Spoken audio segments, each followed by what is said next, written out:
মাঝরাতে ঘুম থেকে উঠে পত্তনের বড় ভাইয়ের সাথে বিয়ে হচ্ছে ভাবতে লজ্জায় মরে যেতে ইচ্ছে হচ্ছে দিদার। ব্যাপারটা জানাজান হলে সংসার শুরু করার আগে সবটা ভেঙে যাবে, তাই দিদা আগে থেকে জেনে শুনে বিয়েটা না করে দিয়েছিল। কিন্তু এটা কি হলো ভাবতে ভয়ে লজ্জায় বুক পিট করছে দিদার। দিদা যতদূর জানে স্বচ্ছের বড় ভাই স্বাধীন একজন চুপচাপ গম্ভীর মানুষ। তাছাড়া স্বচ্ছ আর তার ভাইয়ের মধ্যে কখনো বনে না। এখন সে তার স্বামী। ভাবতে দিদার শরীর পশম হয়ে দাঁড়িয়ে গেছে। দিদার ভাবনার মাঝে ছেদ ঘটল দরজার নখের শব্দে। দিদা মুহূর্তে বুঝে ফেলল স্বাধীন এসেছে। দিদা আরো নুয়ে বসল। ভারী শাড়ি আর ওড়নার কোনা দুহাত মুঠ করে ধরল।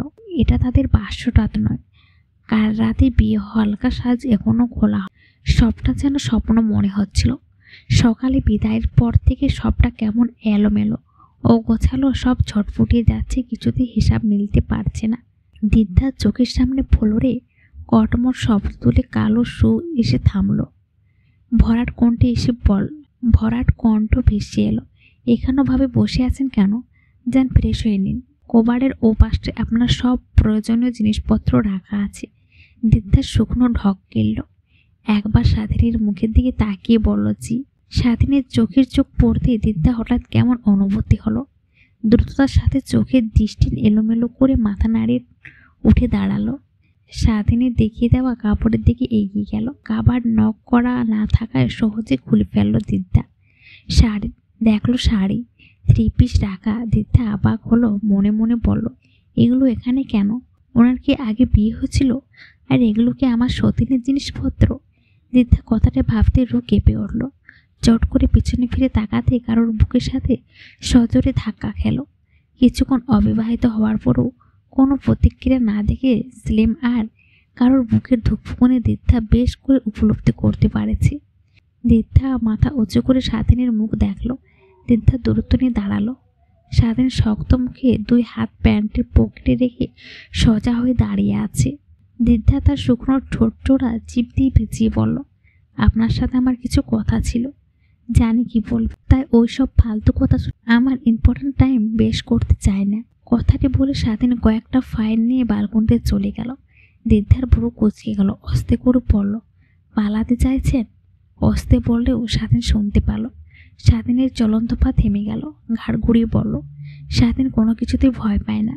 আর সেখানে টপিকটা যখন আপনি আর আপনার মাথায় সব বাজে পোকাগুলো ঝেড়ে ফেলেন, না হলে খুব খারাপ হবে। দিদা স্বাধীনের কথায় মানে বুঝল না। সবটা মাথার উপর দিয়ে গেল। ভাবতে ভাবতে শাড়ি নিয়ে ওয়াশরুমে চলে গেল। দিদার শাওয়ার নিতে নিতে একটা ভার এসে মাথায় জুটল। যেখানে তার না বলাতে তার বাবা আর আগালো না, সেখানে বিয়ে সম্পূর্ণ হলো কিভাবে? আনমনে ভাবতে ভাবতে আয়নার সামনে গিয়ে ভেজা চুলগুলো আলতো হাতে মুছতে লাগলো। হঠাৎ কানের কাছে ফিসফিস গলায় বলে উঠল, লাল রাঙা শাড়িতে আপনাকে পরিবো লাগছে মিসেস স্বাধীন আহমেদ। স্বাধীনের গোলাপি রাঙা উষ্ণ ঠোঁট জোড়া ছুঁয়ে গেল কানে। দিদা কেঁপে উঠল। হাত থেকে তোয়ালটা পড়ে গেল। চোখে মুখে রক্তিম আভা ফুটে উঠল। দিদা পেছনে ফিরে কাউকে দেখতে পেল না। দিদা বালকনিতেও গেল। স্বাধীন নেই, দরজা বন্ধ। ওয়াশরুম থেকে পানির শব্দ ভেসে আসছে। দিদা দীর্ঘশ্বাস ছাড়ল। এই লোকটা যদি এখন এখানে থাকতো, এখনই মরে যেতাম। আচ্ছা, উনি কি আমাকে সত্যি সত্যি ও কথাগুলো বলল, নাকি আমি হেলুসিয়েশন করলাম? ও গম্ভীর মানুষ এসব কথা বলবে? ইম্পসিবল। আমি হেলুসিলেশন করেছি ওটা। এরই মধ্যে দরজা ঠকঠক করে নক করলো। দিদা পরিবার হয়ে দরজা খুলে দেখলো স্বাধীনের মা সাদিয়া বেগম হাসি মুখে দাঁড়িয়ে আছে। আম্মু, ভিতরে আসেন না, তুমি আমার সাথে চলো। তাড়াহুড়ো নিশ্চয় সকাল থেকে কিছু পেটে পড়েনি। না আসলে শোনো, যা প্রয়োজন আমাকে না হলে স্বাধীনকে বলবে, লজ্জা পাবে না। দিদা অস্তিত্বের হাসি রেখে ফুটিয়ে তুলল। হাসির রেখা ফুটিয়ে তুলল। সাদিয়া তাড়া দিলেন নিচে যাওয়ার জন্য। দিদা একবার পিছনে ফিরে দেখলো স্বাধীন এখন ওয়াশরুম থেকে বের হয়নি। দিদা সাদিয়ার পেছনে পিছনে গেল। নিচে খাওয়ার টেবিল চেয়ার টেনে বসলো। বাড়িতে কেউ নাই, যেন কেমন শুনশান। দিদা চারিদিকে চোখ বুলিয়ে দেখলো। মনে মনে বলল, এটা বিয়ে বাড়ি নাকি শ্মশান বাড়ি? ইস, কত হিস্ট্রি ছিল বিয়েটা ধুমধাম করে। মেহেদির সঙ্গীত হবে, তা না ঘোড়ার টিমের বিয়ে। ভাবতেই কান্না পাচ্ছে। নাও মা, খেয়ে নাও, কোনো লজ্জা করে খাবে না, এটা এখন থেকে তোমার বাড়ি, তাই নিজের বাড়িতে কিসের লজ্জা? দিদা মুচকি হেসে বলল, আপনি খেয়েছেন না? তুমি খেয়ে নাও, আমি পরে খাবো।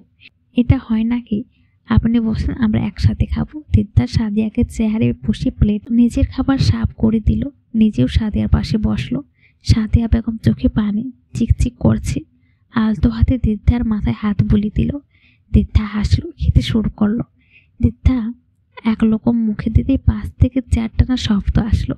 দিদা সতর্ক চোখে পাশ ফিরে তাকিয়ে স্বাধীনকে দেখলো। স্বাধীন নিজের খাবার সাফ করে নিল। সাদিয়া বেগম বলল, স্বাধীন, আজ কি বাইরে কাজ আছে তোর? না, কেন? তাহলে দিদাকে নিয়ে মার্কেটে যা, ওর যা যা পছন্দ কিনে নিয়ে আন। যেভাবে বিয়ে করলি আমার এত আশা সব ভেঙে দিলি। আর রিসেপশন কবে করবি? তোর সময় হবে কবে বলিস? গেস্টের ইনভাইট করতে হবেন। স্বাধীন পরিবর্ত না করে খেতে লাগলো। এদিকে দিদা অস্তিত্বের খেতে পারছে না। দিদা, খাচ্ছ না কেন মা? এটা খাও না মা, এটা খাও না। না খাই না, খাই, কিন্তু এখন খেতে ইচ্ছে করছে না। ও মা, সে কি খাবে না কেন? না খেলে শরীর খারাপ লাগবে। তোমাকে আমি ভালো ভেবেছিলাম দিদা, এখন দেখছি তুই ব্যাড গার্ল। সাদিয়া মা সুলভ বাচ্চামি কোথায়? দিদার বড্ড হাসি পেল, কিন্তু দিদা হাসল না, শেষ মুখে বসে রইল। দাঁড়াও, আমি তোমার জন্য কিছু রান্না করে আনি। কি খাবে বলো? না, কিছু লাগবে না, এটাই হয়ে যাবে। তাহলে খাচ্ছ না কেন? এই তো খাচ্ছি। দিদা আস্তে আস্তে খেতে লাগলো। সাদিয়া খেয়ে উঠে গেল, পরপরে স্বাধীন উঠে গেল। দিদাও উঠে গেল, হাত ধোয়ার জন্য বেসিনের দিকে গেল। আবার ফিরে ড্রয়িং টেবিলের কাছে আসতেই চিরচেনা পরিচিত কণ্ঠে প্রশ্ন করলো, তুমি এখানে?